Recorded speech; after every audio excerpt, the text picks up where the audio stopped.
Bila tidak ada wahyu, menjadi liarlah rakyat. Berbahagialah orang yang berpegang pada hukum. Ketemu lagi dengan saya di channel YouTube Marganda Sialagan. Pagi hari ini kita menikmati hari, syukur kita diberikan nafas hidup. Kita masih bisa menjalani waktu demi waktu, karena ada orang yang sudah harus berhenti menjalani hidupnya. Ada orang yang tidak bisa lagi dengan bebas, harus tergeletak. Ada orang yang harus merangkak, ada orang arti papa, tapi kita bersyukur masih bisa hirup nafas bebas. Kita masih bisa menikmati, melihat dengan jelas, dengar dengan baik, bersikap dengan bijak, melangkah dengan benar. Pesan pagi hari ini, bila tidak ada wahyu menjadi liarlah rakyat. Ada apa dengan wahyu yang dimaksud? Berarti kalau gambaran yang disampaikan oleh si penulis ini, rakyat itu adalah sebuah kumpulan orang-orang banyak yang harus dipimpin. Kalau tidak ada arahan dengan jelas, kalau tidak ada sebuah penyingkapan, itu membuat liar.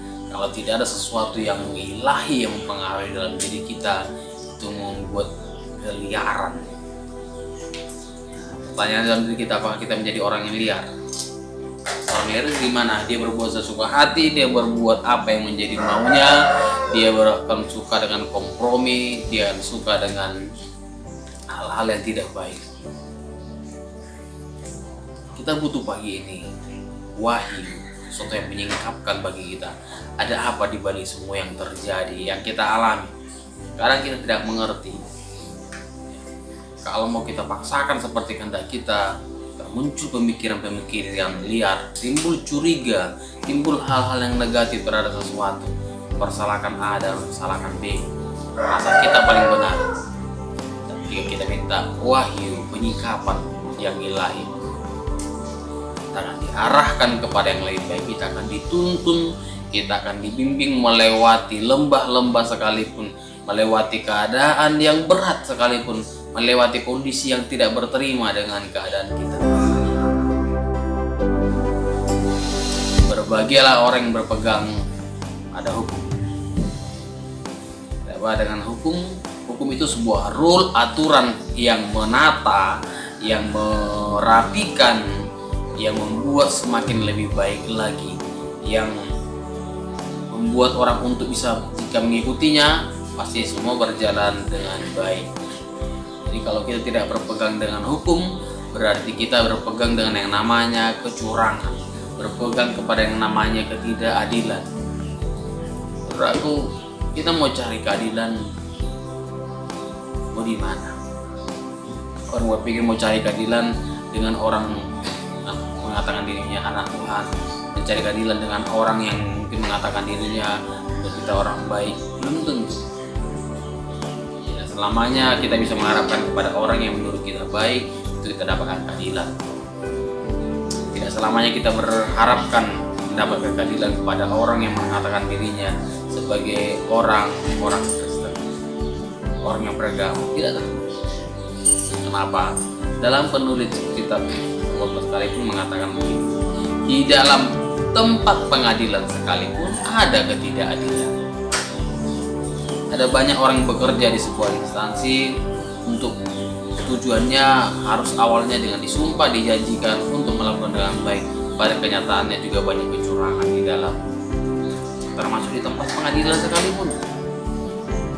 Kita tidak bisa heran ada orang yang jahat sekalipun setelah diusahakan dibela dengan dibayar mahal seorang pengacara untuk membela, untuk memenangkan orang yang salah itu. Adil? Tidak adil. Curang. Nah, lalu kita berlindung kemana? Saya masih ingat pesan daripada seorang ketua hakim pada sebuah perayaan Natal. Dia berkata begini, Bapak Ibu Saudara, kalau punya masalah, berusaha lebih dahulu tangani sendiri. Berusaha diselesaikan dengan cara damai kekeluargaan. Jangan langsung dibawa ke tempat pengadilan. Saya mengingat pesan itu dengan hubungan dengan firman pengadilan sekalipun mau ada kecurangan terjadi. Kalau kekurangan bukti, yang benar itu bisa disalahkan. Kalau banyak bukti-bukti tidak terungkapkan, yang salah ini bisa benar. Kembali kepada kita pegang hukum yang mana. Hukum-hukum dunia ini sering memutarbalikkan fakta, membuat kita tidak nyaman. Mengingat sebuah peristiwa, ada seorang yang masih kecil, dia merasa bermain-main dengan temannya enak, tiba-tiba temannya curang ya, aku main jujur baik-baik, rupanya dia main curang. Menyambut tumbuh besar dia di dalam pendidikan, dia rajin belajar, dia sering menghafal, tapi pada kenyataannya loh, bukan dia juara. Mungkin anak seorang yang berkelas itu yang juara. Dia menganggap perlu kecurangan terjadi.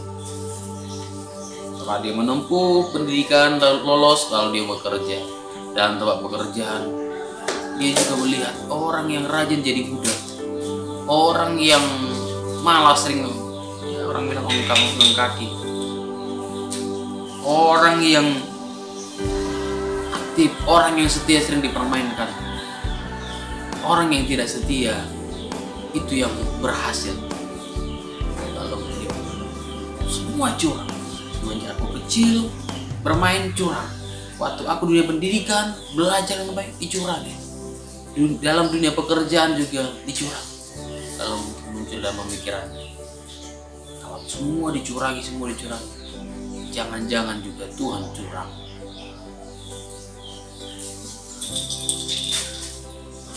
Kok bisa ya? Tidak mungkin saya mengatakan Tuhan curang. Apa dasarnya saya mengatakan curang? Kita bisa mengatakan Tuhan curang dengan cara apa?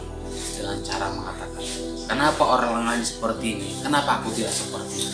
Kenapa orang yang malas ibadah sering, orang jahat sering mendapatkan hal yang baik? Kenapa kita sudah rajin beribadah, rajin berdoa, justru sering mengalami tantangan, bahkan dicurangi? Jika kita mengawas seperti itu, berarti kita sudah mengatakan Tuhan curang.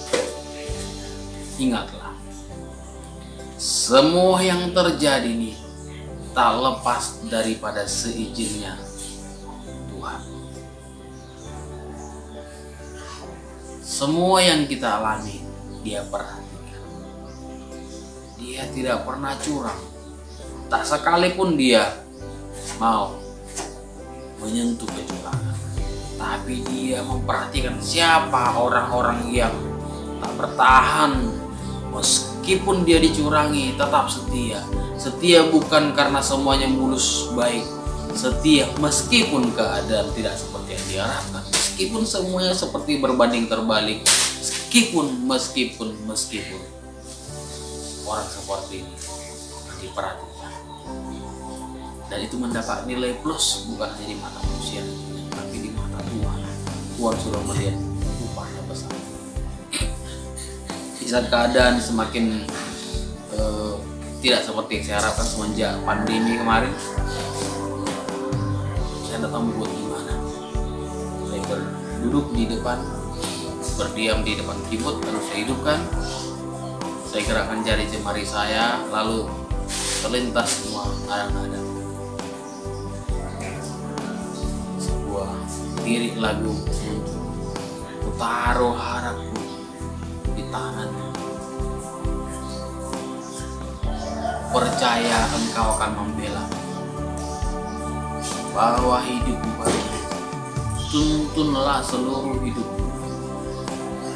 Ku yakin engkau berikan yang terbaik, tak pernah kecewakan. Percayakan semua rencana, itu bukan syukur. Dalam keadaan percaya, harapan kita kepada percaya Dia akan bela, Dia akan menuntun kita, Dia akan memperhatikan. Tetaplah berpegang kepada Allah. minta wahyu dari Tuhan, supaya kita tidak liar, supaya kita tidak munculkan opini-opini liar, opini-opini tidak baik. Taruh harapan, bawa hidup kepada Dia, minta Tuhan untuk hidup. Yakinlah bahwa Dia memberikan yang terbaik, tidak akan pernah mengecewakan kita. Yang mengecewakan kita siapa? Kita bersandar kepada pekerjaan, bersandar kepada seseorang, bersandar kepada yang lain. Kita sedang menduakan. Bukan di saat saya mungkin merasa kecewa, saya bersandar. Kenapa saya kecewa? Karena saya sedang bersandar kepada orang itu. Saya mungkin kecewa kepada orang yang saya percaya. Berarti saya sedang bersandar kepada Dia. Kalau saya bersandar kepada Tuhan, Dia tidak akan pernah kecewa. Saya bersandar kepada saudara, saudara bisa kecewakan. Mari sama-sama bersandar kepada Dia. Dia beri yang terbaik. Di saat kita mengalami hal tidak seperti yang kita harapkan, masih sanggupkah kita berkata, terima kasih buat semua yang terjadi? Sanggupkah kita berkata dengan tulus, atau kita nggak menangis, terima kasih buat semua yang terjadi?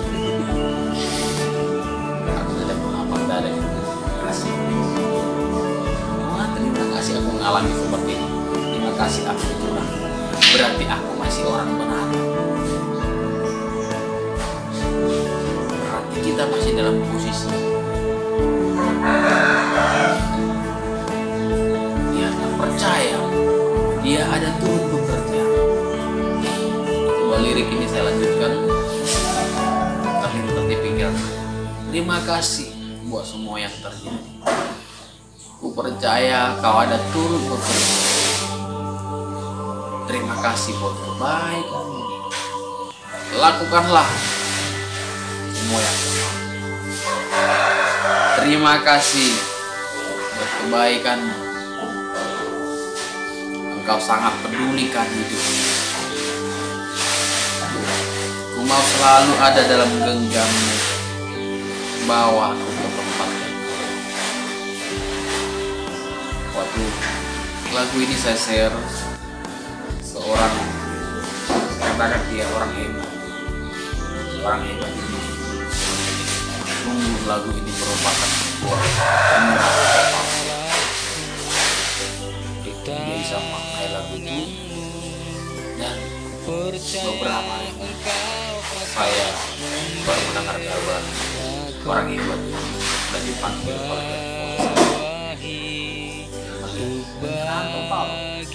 dan melihat fotonya setelah dia meninggal, dia masih tetap tersenyum.